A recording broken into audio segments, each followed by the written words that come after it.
guys, and welcome back to the Fumble Live. I hope everybody had a nice Taco Tuesday yesterday. We have a lot to talk about. Kristaps Porzingis was fined $50,000 for violating the NBA's health and safety protocols, and people could not help but mention LeBron James. We're also talking about Anthony Davis and how he took a page out of Draymond Green's book. But before we dive in, make sure you subscribe to our channel, tap the bell for notifications, give this video a thumbs up, leave a comment below, share it with your friends. Here's the Fumble Squad. I'm Devin Howard. You can find me on Instagram as @DevinHoward. What's up, everybody? I'm Jackie Ray. You can follow me on Instagram and Twitter @JRayTheFanatic. Okay, so we actually have kind of a lot to get into. I want to spend some time talking about especially these first two need-to-know news stories because they are very, very interesting. So let's just jump right in. Like I said, Kristaps Porzingis was fined $50,000 for going to a strip club and thus violating the NBA's health and safety protocols. But of course, people need to make it all about LeBron James. So on Sunday night, Kristaps decided that he needed to blow off a little steam. He wanted to go and, I guess, get it on in a strip club in the middle of the team's playoff push. He just wanted to, you know, relax a little bit. And you know what? If it was any other guy, he'd be able to do that. The average guy could get away with going to a Sunday night strip club and enjoying himself, but he is 7'3". He's an NBA star, so he doesn't get that luxury of anonymity. And because of that, there were images that ended up on social media. The news made its way around the internet, and he was hit with that $50,000 fine because the NBA has a rule right now that prohibits players from going into any bar, club, lounge, or similar establishment regardless of the player's vaccination status. Luckily, he didn't have to be quarantined at all, so he was able to play in the game last night against the Clippers, so that was a blessing for the Mavericks. But people couldn't help but notice the difference in the way the NBA reacted to Kristaps going to get a little lap dance and LeBron James going to that promotional event for that tequila company. So we've talked about this already on the channel. LeBron went to a tequila party. He's invested in this tequila brand. He showed up, was seen, you know, hanging out with Drake and Michael B. Jordan, having himself a good time. But here's the biggest difference. The party required that all guests show proof of either a vaccination or a recent negative COVID test. So in terms of like health and risk of transmission, it was very, very low for something like that. It was very secure. You know, they had a lot of rules for the people who were going to attend. So LeBron was able to walk away from that party with no punishment and no repercussions from the NBA. And a lot of people, you know, in the NBA fandom on Twitter think that Kristaps being slammed with a $50,000 fine was unfair, seeing that LeBron was able to go to a tequila party and not, you know, receive any sort of punishment. Now, Shams Charania said that when NBA spokesperson Mike Bass was asked to comment on the LeBron versus Kristaps situation, he said, quote, "While we understand the inclination to compare this incident to protocol violations by other players, including LeBron James, these facts are very different." And, you know, okay, so we can admit that superstars get preferential treatment on their teams by the league. That happens. But I don't really feel like preferential treatment is what's at play here, because going into a strip club with random civilians off the street, not knowing if the dancers who you're getting up and close and personal with are vaccinated or COVID positive, not knowing if the people next to you are vaccinated or COVID positive, that is obviously a higher risk of getting and transmitting the coronavirus to your teammates. So that's just an entire different kind of situation. LeBron went to this safe event where people had to show the proof of their health or their vaccination. So to me, it seems like it's obvious that the threat of passing coronavirus to other people would have been low at something like that. I know it's easy to look at this situation and say, oh, LeBron always gets preferential treatment, it's LeBron's league. But if you just really look at the facts here, I feel like I understand why he didn't get punished for this. That being said, I do think the NBA needs to clarify what's okay and what's not, because there's obviously some confusion here, and this is unnecessary drama for everybody involved. So, Jackie, what is your reaction to this news about Kristaps receiving that $50,000 fine and then people bringing in LeBron James walking away with no repercussions at all. So let's start this brick by brick. First and foremost, going to the strip club in playoffs is a bad look. Pandemic or no, it's always been a bad look. We've always talking about somebody, even pre-pandemic, we were like, oh, why are they in the strip club? So players, if you guys can take some advice from your girl, just always consider the optics. Strippers will travel. You can get like an Airbnb and invite the strippers over there. And guess what? None of us will know until way later when some stripper leaks the information. Also, make sure you take all of their phones before they come in. Do not allow any videos while they are in your home stripping. So that's first and foremost. Second of all, it's exactly like you said. It's an entirely different thing. First of all, this was what LeBron had was a promotional business event.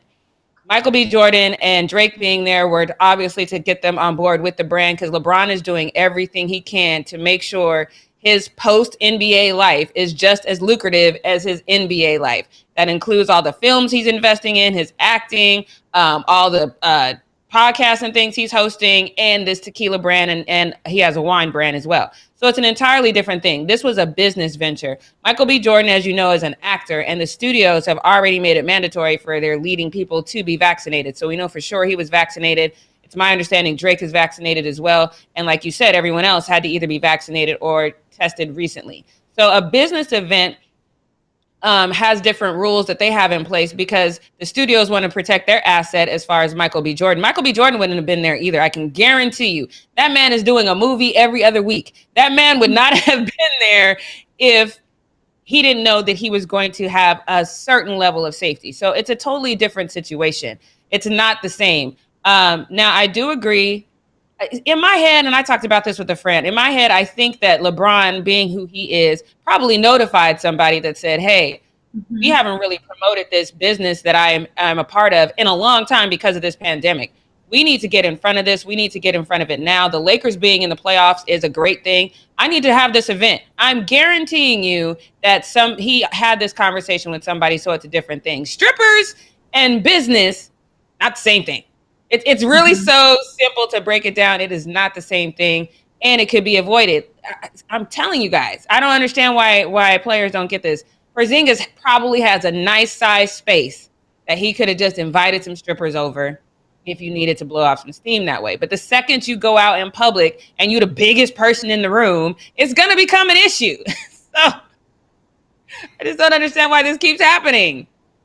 I don't either. And yeah, I feel like we've seen this happen time and time again with NBA athletes going to strip clubs. I mean, the one thing that stands out was Lou Will getting those lemon pepper wings when he was on a break from the bubble last season. Of course, the rules were more strict and things were a lot more locked down back then.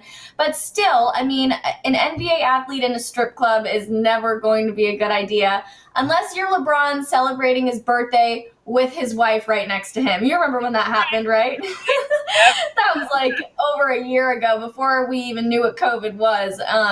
But yeah, I mean, I just think that he has to know in the middle of a playoff push like this, going to a strip club is not going to be something that A, you're going to get away with, and B, that's going to look good on you or your team.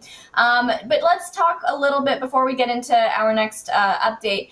Now, we've talked before about how if LeBron is sitting out, especially for this, this whole series or whatever it is, if he is having to sit out because he's suspended, that's going to be detrimental to the viewership for the NBA. People like to watch LeBron. So how much was that playing into their decision to not punish LeBron for going to the tequila event? I don't think, again, LeBron is very intelligent. LeBron is a business first kind of guy. And as much as we love the game is a business. I'm telling you, there was a conversation before this happened. LeBron was part of scheduling this event. So, and he probably went to them and said, hey, I can't be sitting out. What's the plan here? And they came to an understanding. And you can't have that conversation to go to a strip club. You can't say, hey, Adam Silver, I need some lap dances. That's not a conversation you can have. So I get what it looks like. It looks like, hey, you can't have, the best player in basketball not playing, and then because that's going to be the entire narrative. Oh, if LeBron was playing, they would have, it's the whole narrative changes. But I'm telling you, he's a businessman, and this is just business. there was a conversation before that. And if there was a conversation that could be had that said, "Hey, Adam Silver, I ain't had a lap dance in a year, man. I'm jonesing. I need it." I mean, maybe, but I just don't see how that conversation goes. I don't even want to think about that conversation. That sounds so painfully awkward. So let's move on. Let's get into our next update because, you know what? There's a little bit of a similarity here. Kristaps is going to get a little bit of a lap dance, and AD decided to give somebody else something a little different to that same sort of region. Okay, so game 2 between the Lakers and the Suns certainly started off with a bang. In a minute into the first quarter, Anthony Davis failed to connect on a jump shot, and his foot hit Jay Crowder right where it hurts the most. Leo, let's play that first clip for us. Look at the follow through. Yep, right there. Right there. Yikes. They're going to take a look at it. And that did not look pleasant. Oh, that looked really rough. So now watching that, you would assume it was a foul, and it was, but on Jay initially. Because of his contact with AD's shooting motion, he was hit with his second foul of the night, and then AD was rewarded with 2 free throws. But then after an official review, AD was hit with his own flagrant 1 foul, which gave Jay the ball. Now, of course, this incident is very reminiscent of what we've seen Draymond Green do. So let's play that Draymond kick clip, Leo. It's the leg, guys. Watch the leg. Oh my goodness. And I know it's because I'm biased. I do know that. Let me just put that out there. I know that it's because I'm biased, but that just looks different to me than what AD did. AD was already fouled, and it was kind of like a kickback, whereas Draymond, there was no reason to do the upward motion at that point. So that one it still looks different to me. Understand, before you guys get type in, I understand that I am biased. I understand that. But Draymond still looks worse to me. It still looks worse.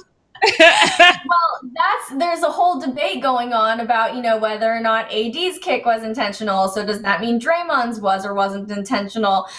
So Reggie Miller actually brought up how Draymond is well known for these kinds of kicks, and Reggie believed that Anthony Davis's kick was unintentional, but he feels like Draymond typically does this kind of movement with purpose.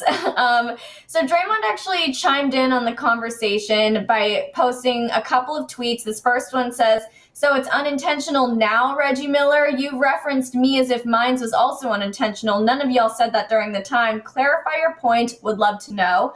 He has another tweet that says, "Because if you're saying mine's is unintentional, there's a lot of cowards that just went silent. And if you're saying it's intentional on my behalf but not here, then I shouldn't have been referenced. Reggie Miller, just curious." Now, Reggie never responded, but there were a lot of reactions on Twitter. I'm going to read you a couple of those. This person says, "Anthony Davis just unlocked his inner Draymond Green all over Jay Crowder." And this one says, "Frank Vogel, you need to be more aggressive against their D tonight. Anthony Davis, bet." And then this one says, "A flagrant one called on Anthony Davis for that kick to those twos." So it's funny. I mean, it's kind of amusing. I would hate to be on the receiving end of a kick like that from anybody, but especially people like Anthony Davis and Draymond Green.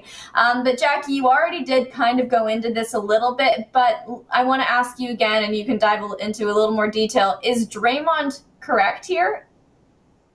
So even in that picture where the guy was like, he showed the still motion, Draymond had to literally lift his body up a little bit to make that connection. And the thing that people forget is in that series in 2016, he was suspended from Game 5 for exceeding the number of flagrant fouls you can have during the playoffs. And then there was this whole compilation video because he kicked Adams in the man parts like twice. And then he swatted King James man parts. Like, the man was just on a mission for man parts. This is a one-time incident for AD.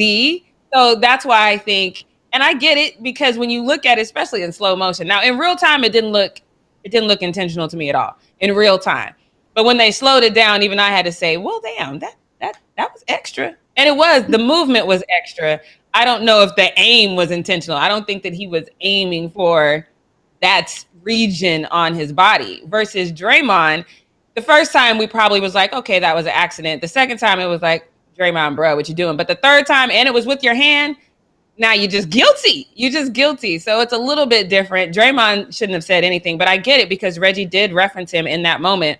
And that's what kind of brought my attention to it, to make me wonder if AD did it on purpose. But AD doesn't have a history of targeting the man area. He just doesn't have that history. So you got to give him a pass on this one. Yeah. I agree. If he did have the trend the same way Draymond does, then we'd have to think differently of it. But Anthony Davis hasn't done this kind of thing before. If he continues to make contact with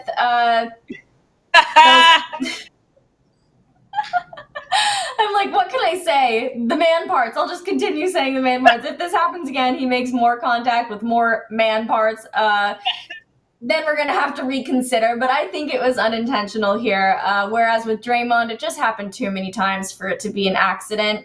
It's just funny that Kristaps was going to get his man part some TLC, and then AD and Draymond are doing the opposite. So, you know what? Maybe strip clubs... Huh? Now Crowder has a reason to go get his man area. Now that's a conversation you can have with Adam Silver. Like, bro, did you see what AD did to me? I need to go get a lap dance. See, that's a different conversation than I just need to get a lap dance with Jones for one. It's a different conversation.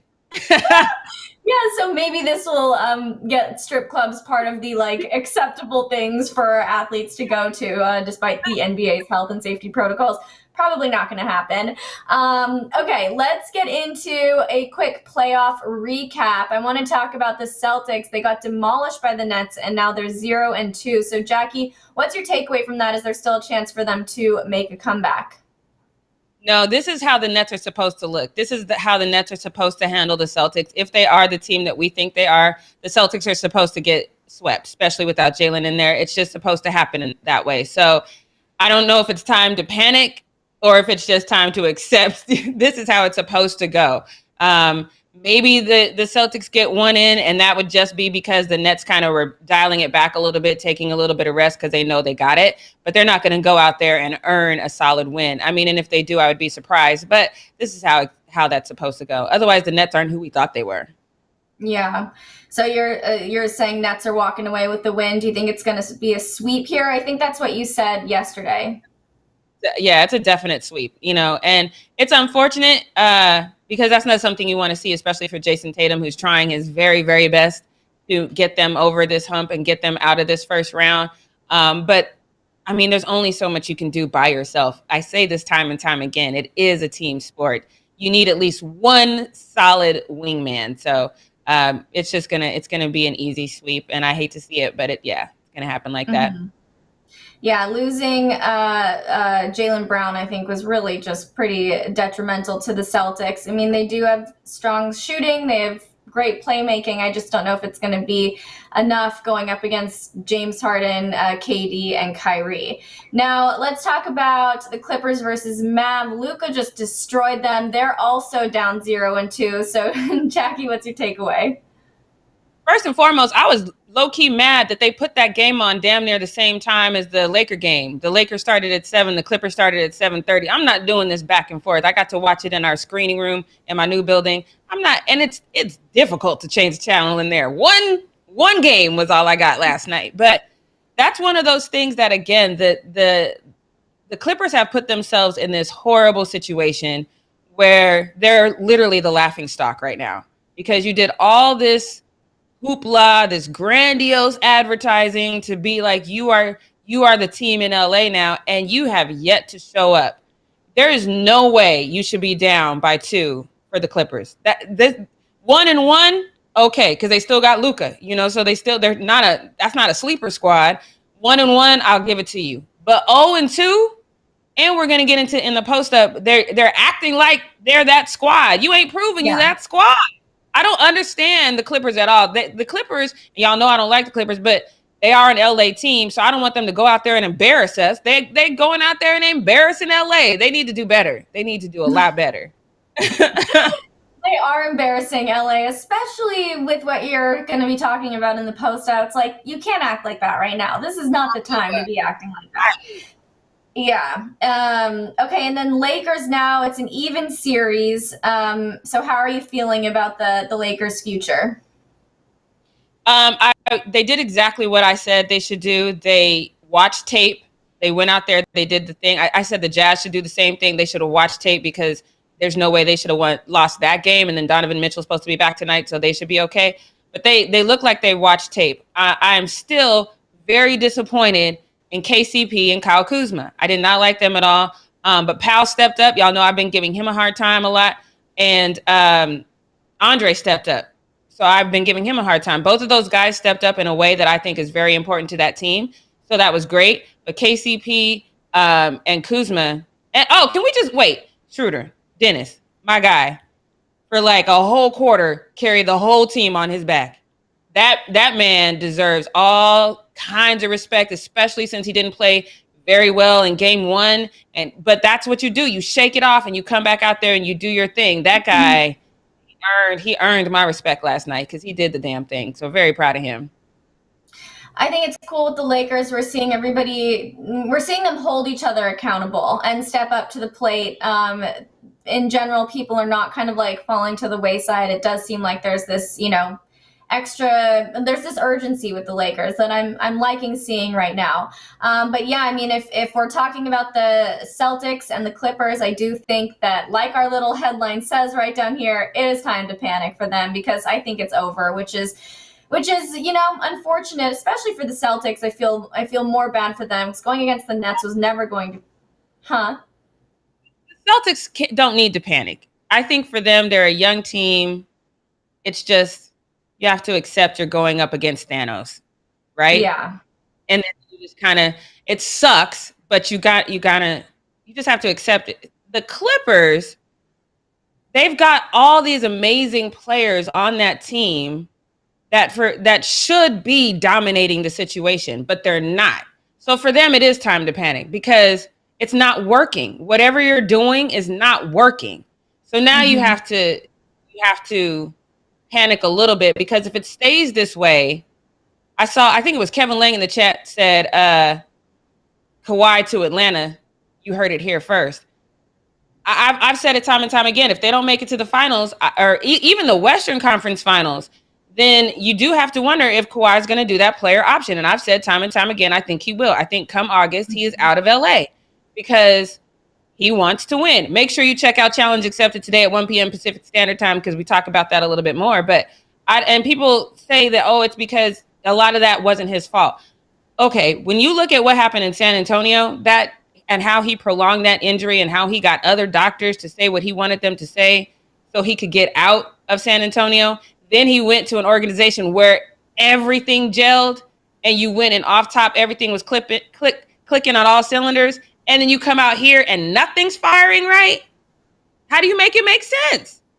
I think the Clippers, I don't think the Celtics panic. I think the Celtics grow. I think the Clippers panic. And that's a good way to think about it. I only mean panic in terms of I think going into the playoffs, they knew that their dreams were dashed after losing Jaylen Brown. I think that really kind of solidified their fate. So in a way, it's just okay, panic that the season is ending for them. But I also do feel bad for them because it was never going to be easy going up against the Nets. I mean, that was a tough first round for them. But yeah, with the Clippers, second season is in a row where they kind of disappear like this in the postseason. I think that it's for sure time to panic. And I agree with you. I've been saying that Kawhi's out of there too. I think Kawhi is out of there regardless of if they make it to the Western Conference Finals or anything. I think that he was always kind of ready to make that move away from the Clippers. But let's wrap up Need to Know News. Let's get into the post up. Yes, let's get into the post up. I want to shout predictions though. Kevin Lang's got him going to Atlanta. Christian says that he's either going to stay in LA or he's going to Golden State. Ladies and gentlemen, the chat has spoken. Mark your calendars. Let's see where we're going with it on that one. I want to mark this moment in time to see if anybody's right. I'm not making a prediction where he's going. I'm just saying he's going. But let's get into this because you guys know that I never, ever, ever, ever disagree with LeBron James. Ever. Except for today. And I know that's going to seem weird, but KCP has played horribly for the last 2 months, maybe month and a half, but I'm going to say 2 to be fair. If you've watched this show, you've heard me say time and time again, he's been doing this thing where he runs to his spot and he shoots. And he hasn't been very good at shooting. So last night, KCP was useless to us. Let's just call it what it is. He was useless to us. LeBron was getting him the ball, and a lot of times I think he did lose his confidence and he was passing it off. LeBron had something to say about that. So take a look at this clip that's been circulating. And if you can read his lips, he said, "I want you to shoot." He says, "When I pass you the ball, I want you to shoot." And then he kind of got close to him. You can't really see what he said. And then, you know, KCP kind of put his head down. But he deserved that scolding. He really did, because he's been playing horribly. But I know LeBron, he does it in love because that's just who he is. He's a leader, right? So I get it that's what you needed to tell KCP in that moment. But I disagree. KCP, you need to practice first, because you have lost your shot. That's the main reason we wanted you, is because you were good. And Kevin in the chat says he makes it up on defense. He hasn't been making it up on defense consistently for the last month and a half. He has not been playing well, because if he was, I would give that allowance, because you will have those off games. And when you have those off games, then that's when you need to step up defensively. But he hasn't been doing that. He only had 3 3-pointers last night. I'm sorry, he was 0 for 4 for 3 last night. And then he was like, I don't even think he tried any field goals. I could be wrong about that. But the game before that, he was 1 for 7 on threes and then 2 for 9 from the field. So he's just not playing well, in my opinion. I think he needs to practice. But then, of course, all the Kobe comparisons started, and people were mad at LeBron for even passing the ball and saying that he shouldn't pass it at all. He should take the shot. It's like y'all just started watching LeBron today. LeBron has been passing the ball since he was 18. Welcome, I guess, to the LeBron show. But this user on Twitter, I like what they had to say about the whole situation. He said, LeBron isn't Kobe. Y'all Laker fans have to stop comparing the two like that. LeBron will take the shot if he thinks it's a smart one, or he's forced to do so, like he did today with the 3-point dagger. But if someone else is open, he'll pass. That's still greatness. Winning is greatness. And we have to admit that. And I'm not saying this in a disrespectful way, but Kobe was more of a selfish player. He always wanted the ball. LeBron is more of a selfless player. He sees the floor differently, and that's the thing. He knows where everyone is all the time, so he sees the floor a little bit differently. But I think both are great in their own right. So it's just a different kind of greatness. And I hate the Kobe and LeBron comparison. And if y'all are getting it right, you should probably compare him to Magic, because that would be more accurate. But nonetheless, let's move on to this next one, because KCP, even though I'm so mad at you, and I don't like the way that you're playing at all right now, I love the way that he handled it with LeBron kind of calling him out like this. We'll get to this Julius Randle one next, but I want to show you what KCP did on his Instagram feed, where he kind of talked about what LeBron said. And he put up all these tweets that said, hey, it's all love. He kept showing that caption where LeBron had him, and he said that it was all love. I don't know if we have those. I could have sworn I put those in there, but basically it was dope to see KCP acknowledge that moment in time, because he basically said, it's nothing but love. I respect you. He's a king. And then did the praying hands and all that emoji.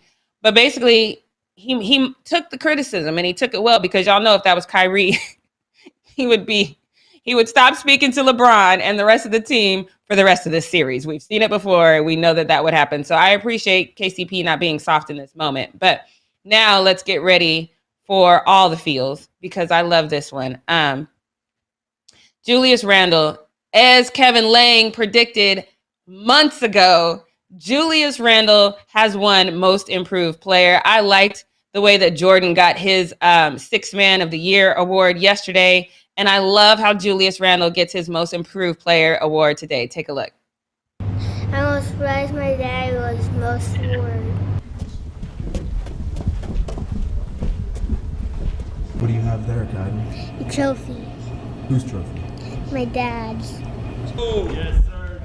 Yeah.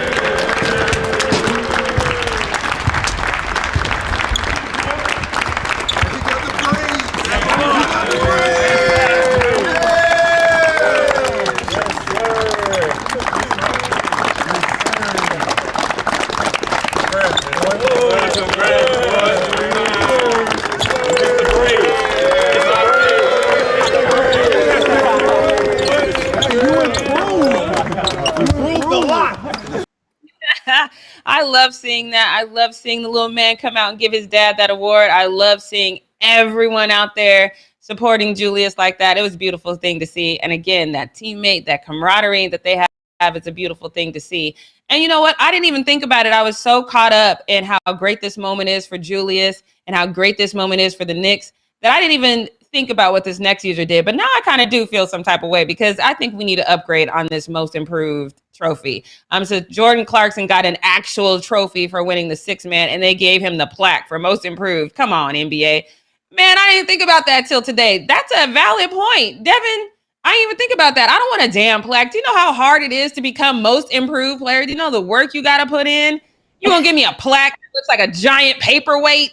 I didn't get mad until this user said it. Now I'm mad though. But what, like, okay, whenever I have won any sort of like trophy or medal or award, I'm always like, okay, what do I do with this now? You know what I mean? Like a plaque or whatever. I really don't want it. Like, give me a check. That's what I would like. What would you want? You know, what's actually going to be something decent? I want a car. Give me a car. Give me a car. A car of my choosing. You know what I mean? Yeah, maybe exactly. I'm with you on that because the last job when I was in property management, I got all these trophies and most this, most that, and all these ridiculous plaques. And when I quit, I left them. And they called me and they said, hey, you want to come back and get your, why?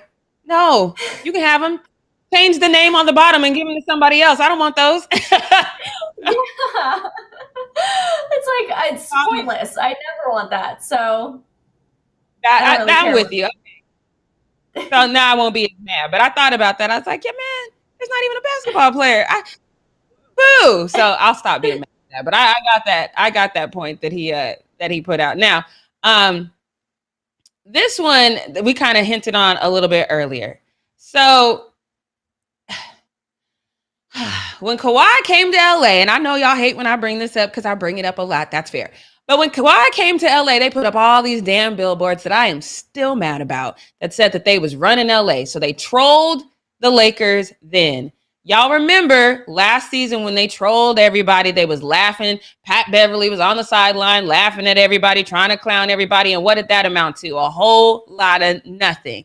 Here they go again. Y'all remember in the last game, Kawhi got that big dunk, right? And here they go. Posted up. Gas up. Like just being a lot. They lost. And then Porzingis, you know, that lap dance must have got his balance off a little bit because this play happened. Let me show you this really quick. You saw that Doncic had it by himself. Oh, and Paul George flushes it in, counted on a foul. Porzingis is like, how did I just pause? You see what happens here as Porzingis loses his footing, and even he has to laugh because all the guys on the sideline are giving him a lot of heat right now as Paul George finishes with the dunk. So you heard him say all the guys on the Clippers sideline are giving him a lot of heat right now. They was clowning. So take a look at Pat Beverly. First of all, he is the most annoying individual. Like just his presence annoys me. And I know that sounds terrible, but his presence just annoys me. And now look, he's over there. They're all clowning. Morris is over there clowning. Everybody's just like, ha, ha, key. And then Porzingis had to take it on the chin and like, but look at the score.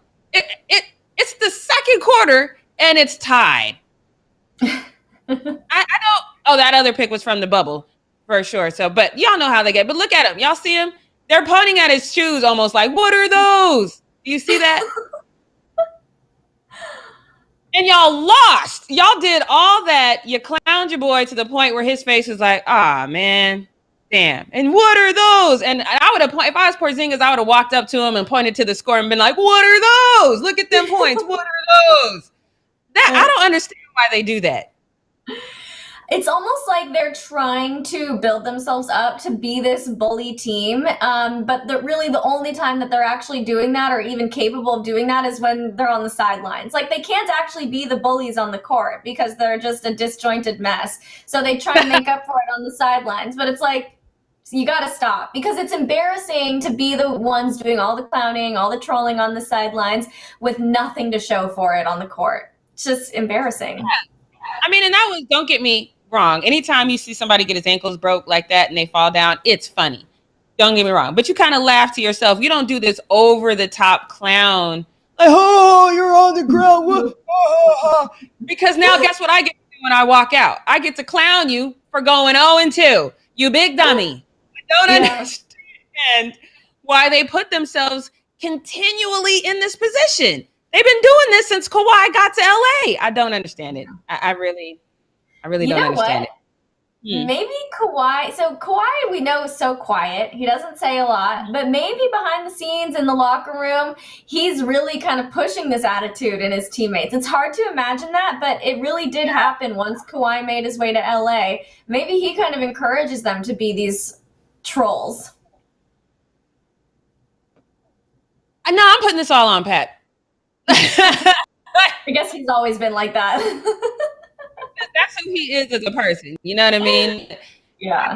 I think when you've gone through what the Clippers have gone through, when you did this whole advertising campaign, when you acted a complete fool in the bubble, and then you posted up when Kawhi got that big dunk, and you keep losing, then this is since Kawhi always want to be like, oh, I lead by my actions, then you need to lead the damn score before you start acting a fool. That's just me. I know some of y'all like the Clippers. Actually, there's probably not a lot of you in there that likes the Clippers, but let's move on to this next one. Because this next one, when I tell you, be quiet, sir. Please be quiet, because I can tell from the sound of your voice that you have a dicky do and you spit all over yourself. He's one of these people that spits when he talks. He spit all over himself doing this rant. But Melo took time to talk trash to an entirely different heckler. But you got to listen to what he says. That's what I want to see if you guys pick up on. Because he's ranting so hard, he trips him up and says something positive in his rant that I don't think he knew he said. So take a listen. Yeah, you fucking suck! Boo! You fucking suck, Melo! Pussy! How was New York? How was New York, Melo? How was New York? Melo, how was New York? Yeah, you fucking suck! Pathetic! Pussies losing 6! Blazers in 6! Pussies! You guys suck! Blazers fucking suck! Fuck you, pussy! Fuck you, pussy! Fuck you, bitch! You guys fucking suck! Fuck you! So, if y'all heard him, he says Blazers losing 6, and then he said Blazers in 6. So you literally said that they're going to win in 6. You big dummy. Kevin, a dicky do is when your stomach sticks out further than you get it. Okay, so let me tell you one thing, though, because I think this person picked up on it. This is the only person that I saw pick up on it. He said, in the middle of his pathetic rant, did this dude say Blazers in 6? He says, I agree, Blazers in 6. Because that's what he said, you big dummy. You can't sound like that. And I wanted to clown this dude so bad, but I had no reason to, because this Twitter user is 100% accurate. He said, let's be honest. We all know the real reason this guy is so angry is because he's about to go drive his mom's car back to her house because she needs it for work in the morning. And if he's late, she locks the outside entrance to the basement where he dwells. I think from the sound of his voice, I think that's 100% accurate. Devin, what do you think? Yes, what I was hoping would happen that whole time is that he would turn the camera around on himself so we could see exactly what he looks like, because no Hawkeye is doing this. He is not a looker, I'm telling you that for sure. So not only is he hopping into his mom's Subaru, probably 1995 Subaru, to drive home, but he's also probably very unattractive. Oh, yeah. And he's got a curfew. That's the thing. His mom was like, you gotta be back in the house at 10 o'clock. Otherwise, I'm locking you outside. Oh, come on, my guy. Because if he'd have turned that camera around and we saw somebody that looked like Jaylen Brown, I'd have been like, oh, God, why? Why are you this angry? You have nothing to be angry about, sir. Life is okay, sir. No, for me, if he was hot enough, I'd be like, yeah, you suck, too. You suck. What is like, that? Okay. Facts. Total 100% facts. All right. right. Now, this next one is the one I've been dying to get to this whole post up, because we've talked about this so many times and we've all had our opinions. Was it known? Was it not known? And we've talked about it off the show as well. So now I got into a huge heated debate about this on another podcast. And I said, there's no way this man knew. And what I was told on that show was, oh, you didn't watch the whole clip, because at the end of the clip, Shannon Sharpe says, hey, thanks for calling me back and being on the air. But the thing is that he didn't call back. It's the same call, and Shannon's lying. So I want to, in case y'all are going to reference that moment in time, I want y'all to see the ending of this clip where Shannon says that, but it's the same exact phone call. So take a listen.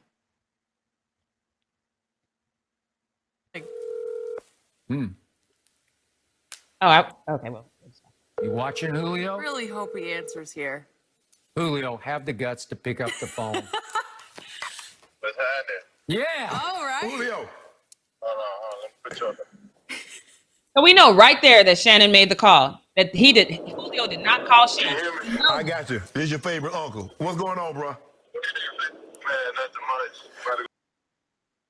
So that's not the clip that I wanted to see. The clip is at the actual end. It's at the 108 mark, Leo. But at that mark is where Shannon says this something stupid. I can't remember exactly what he says, but it's something to like that. Okay. Man, I ain't never been on that. You know what I'm saying? Okay. That's good enough. Yeah. Julio, I'll talk to you later. Thanks for calling me back. We on air, but I appreciate you calling me, dog. You know I know my nephew was gonna pick up. That's not what happened. Oh, yeah, nah. Yeah, I ain't going to Dallas. That's not what happened. Julio did not call him. That is literally the same phone call. He says, thanks for calling me back. We on the air. I can tell you exactly what happened in that moment. Somebody in his ear said, you have to say something that indicates that he knew that he was going to be on the air, because you shouldn't have done this. And we talked about this time and time again, that said that he didn't know he was on the call. And I'm telling you, that moment on that clip proves that, because Shannon was trying to cover his butt, basically. But now Fox could apparently be in trouble, because here's a huge story about it now. Here's a big thing. So there's this tweet from AJ Perez that says Julio Jones' interview not only blindsided the Falcons, the agency that reps the Falcons receiver reached out to Fox in the aftermath of Shannon Sharpe's interview. So they could be in a huge thing now, because this was a call that he accepted not knowing that he was on the air. So while it's funny, haha, kiki, the fact of the matter is you didn't disclose to this man that he was on live freaking television. So, and here's another point, and it's illegal to do that. I saw somebody in the chat say, I think this is illegal. You're 100% right, because take a look at this next tweet. As far as Sharpe, attorney tells FOS that he may have violated a California's wiretapping law that requires both parties to have knowledge a call is being recorded and or broadcast. No complaint has been filed yet, and it doesn't appear likely one is in the offering. But that's not the point. The point is it's illegal to record somebody without their knowledge, which is why on the Zoom call now, when you hit the record button, it says this call is being recorded. That's a new thing. It just happened like a week ago. So it's illegal for him to do that. And I'm telling you, somebody was in his ear and said, say something that makes it seem like he knew, because how do you say thanks for calling me back? And we just saw you make the call. Devin, what is happening? What is happening here? Well, this is exactly what I thought was going on the whole time. I could tell just the way Julio was speaking so candidly that he had no idea that he was on air. And we can't even qualify Shannon's final statement where he said, all right, well, we're on air. I'll call you back. You can't count that as disclosure, because the damage had already been done at that point. There was absolutely no acknowledgement ahead of time that he was being broadcast live on air. There's no way that Julio can be expected to memorize Shannon Sharpe's shoot schedule. So, I mean, to me, it's just obvious that this is what happened. And I understand that why everybody is freaking out about it. This completely explains the Falcons tweet yesterday when they posted that so weirdly, saying like Julio talks about his future with the Falcons. They were trying to also do damage control and act like they weren't completely blindsided by all of this. This is just a mess. I am so glad I am not Shannon Sharpe in this situation, because this is a huge mess. Yeah, and as far as I know, he hasn't addressed it. And I think the last point of that tweet was right. I don't think Julio is going to file charges against Shannon Sharpe, because they are friends, and Like he said, he's like, thanks for taking my call. Obviously, he wouldn't have taken his call if they weren't friends. You know, it'd have been like, this is some random number I'm not answering. But that's not the point. Like when you call any business, the first thing they say is this call may be recorded for quality. They have to disclose that, like Devin said, at the beginning of the call. Because otherwise, if you disclose it to me at the end and I've said all this disparaging stuff, what can I do about it? I have no recourse. I have to be able to watch what I say at the beginning of the call. I do think Shannon Sharpe's job is fine. I don't think any legal recourse is going to come from it because of their relationship. But the point of the matter is this shouldn't have happened at all. And Shannon Sharpe should know better. Let me just leave it at that. So let's go on to this next one, guys, because y'all remember that video. I think we did it last week, or maybe it was the week before, of Floyd Money Mayweather looking like he was getting beat up by that punching bag because he was just moving so slow trying to punch it. I'm wondering if that moment in time did more harm than good, because bettors are enormously betting on Logan Paul. But then I look at this and I'm like, okay, I think I understand why. So 86% of bettors so far have taken Logan Paul, who is plus 650, to defeat Floyd Money Mayweather, who is minus 1,400. So when I looked at that, I was like, okay, that might not be we really think that Floyd's gonna lose situation, as much as even if he wins, we're not getting no money. So there's no real return on your investment. You're gonna win like what, 4 cents, maybe $4? I forget how that works, but they're not gonna win much, versus you could win $650 if Logan Paul wins. So it's a little different. But this user seems to think that if Paul Logan can actually connect, he might win. So this guy says, I hate Paul, but seriously, he's way taller and stronger than Mayweather, and I wouldn't bet against that. Floyd may get some hits in, but Paul will hit harder. It's just a question of whether or not Floyd can stay up or not.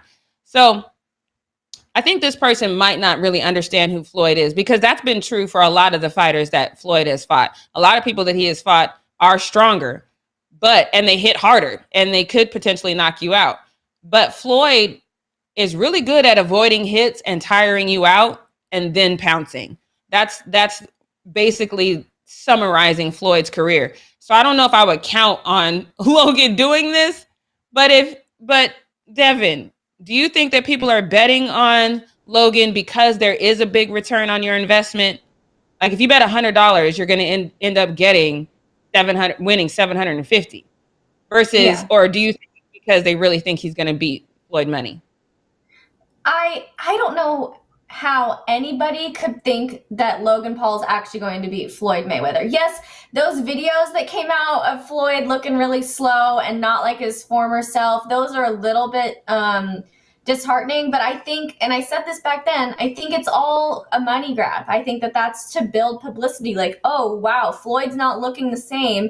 Does Logan actually stand a chance? So it gets people wondering. But when you just look at the experience and the history behind these two guys, Floyd Mayweather is 50-0. Like, there's just no way that YouTuber Logan Paul, a newcomer to the whole boxing scene, is even going to be able to stand a chance. I just don't see it, even with the height and weight advantages. I would be seriously surprised if Logan walked away with the win on that one. So, I don't know. I think that they're betting on it because he doesn't stand a chance. Yeah, I mean, Check Run in the chat says Logan's not even going to hit Floyd. And then Kevin Lake says Floyd is suckering people into buying pay-per-view and bets. So, and then Check Run says Logan Paul's getting knocked out. Now that I don't know. I mean, maybe. All right, but now it's out there. Check Run. As soon as this fight is over, if this happens, I'm definitely going to give you your credit. And if I forget, remind me, because I'm going to give you your credit for that hot take you got right there. But let's move on to this next one, because this one right here, you guys, I have to tell you, Becky and Karen have been locked in the house too long, and they decided to make their grand entrance in a very ladylike way. Take a look.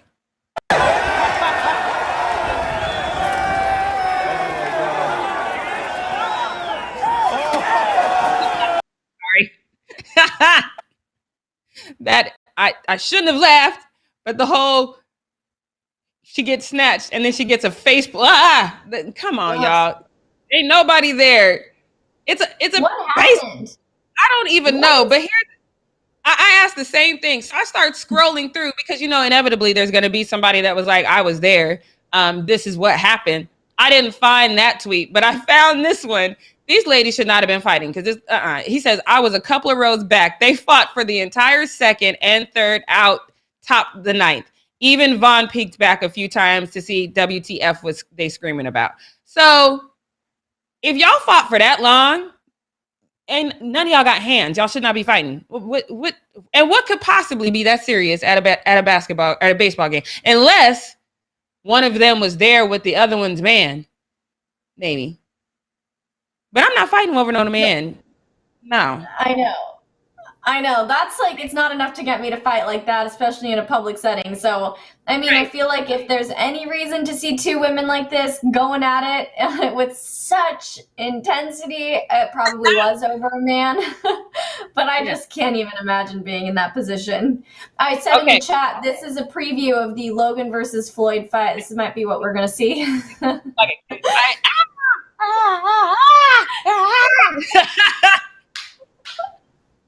I hate that. But all right, can we just watch it one more time because Kevin got my saying. Now I'm concerned. All right, Devin, I want us to watch it one more time, and with that in mind, whose man was it? Okay, everybody, let's figure out whose man it was. Take a look one more time.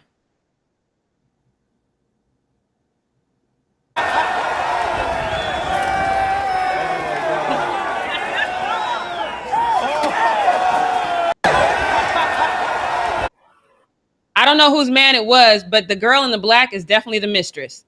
She's the mistress. Oh, for sure. See, I think the girl in the black is the main chick.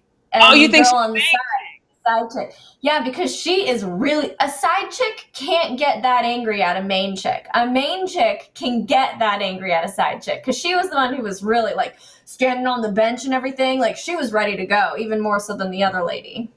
When she put her hands up, I saw that. I got your man and what? That's what I saw. But maybe you're right. Maybe she's the main chick.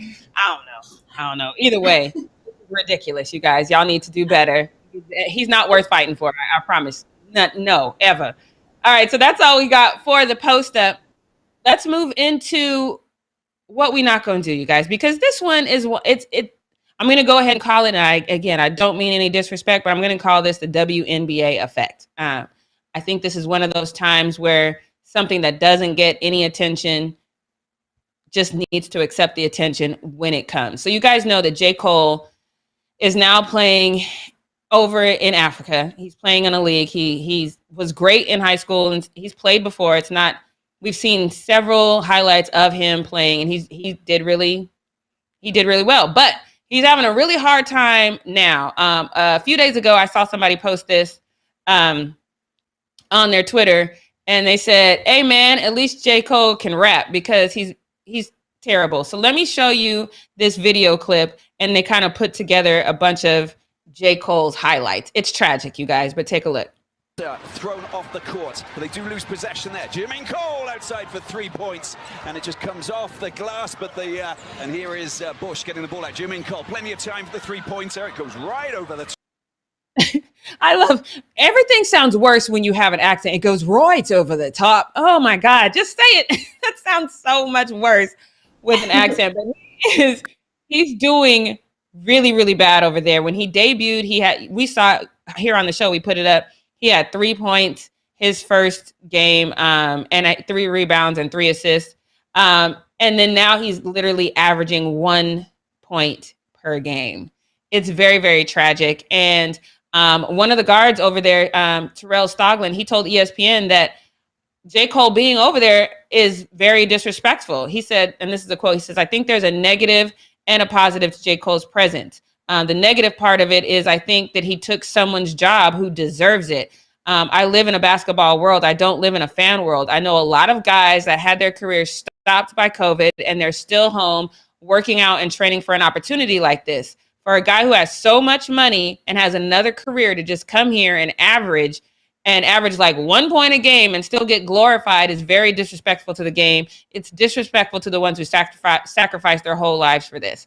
And I agree with that. And I saw, forgive me because I can't remember who you are, but someone in the chat said, how do you expect him to do? Did you expect him to go some place where the average height is like 6'1" and be good. And this is like this person says, basketball over there is different than it is here. Here, it's a game for us. Over there, it literally is a lifestyle. You know what I mean? It's one of those things where these guys aspire to do this their whole lives. And not the guys don't hear, but like he said, you got other options. If you don't make it to the league out here, you got other options. For them, it's more of a lifestyle. It's not glorified over there that the way it is here. People over there don't really reach superstar status the way they do here. It is more of a job. So J. Cole going over there, like he said, it's taking a job away from somebody else who really deserves it. I am not going to argue that. He is 100% correct in that. But like I said, this is kind of the WNBA effect.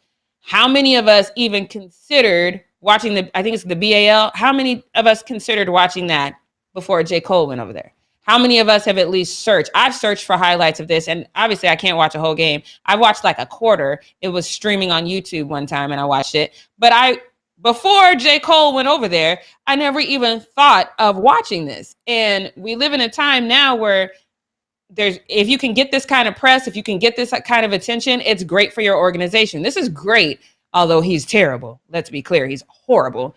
This is still great for the BAL. It's great that he's over there because he's getting eyes over there. So let him get these eyes for a season, get rid of him, and then get a guy in there who really deserves to be there.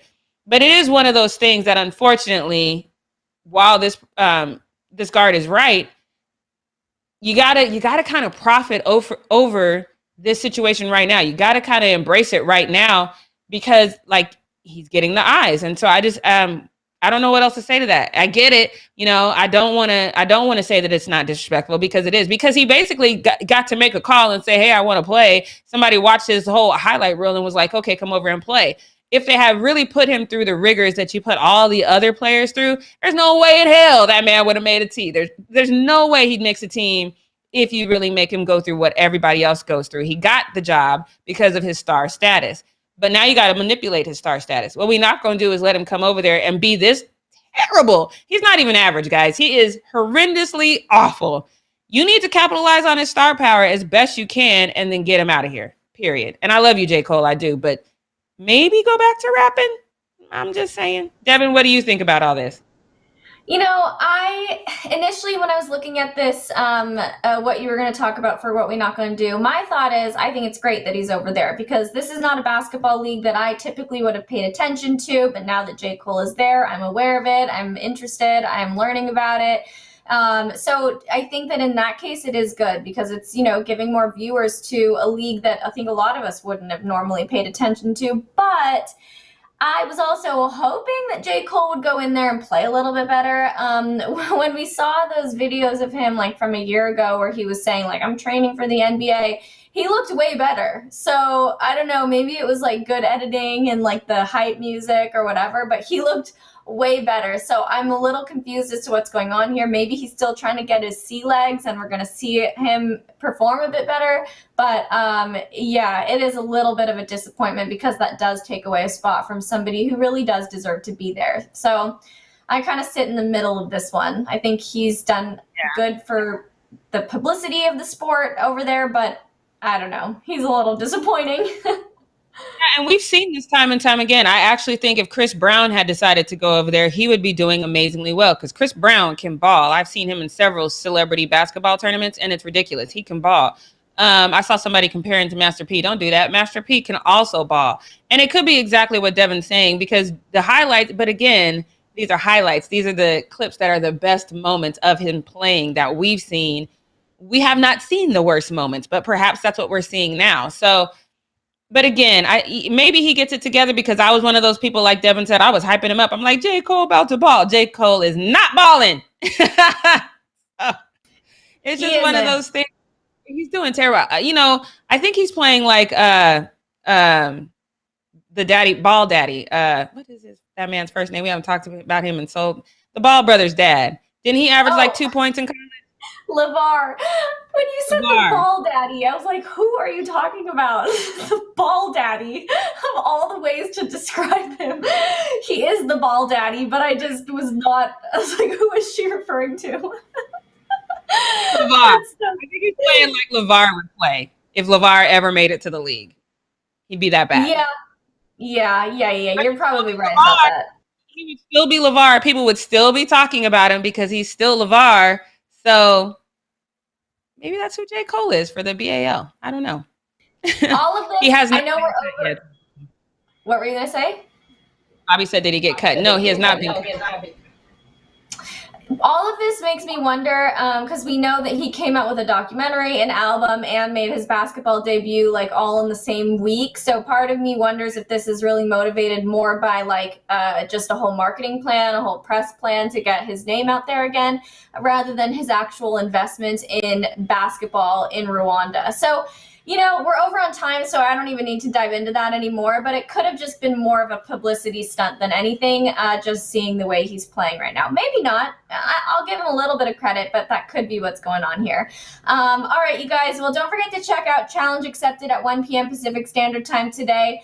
So that's coming out. Get excited. Set a timer. Mark it on your calendars. 1 p.m. Pacific Standard Time. Subscribe to our channel. Tap the bell for notifications. Hit that thumbs up and leave a comment below. And we will see you guys tomorrow at 9 a.m. PST right here on The Fumble. Bye, guys.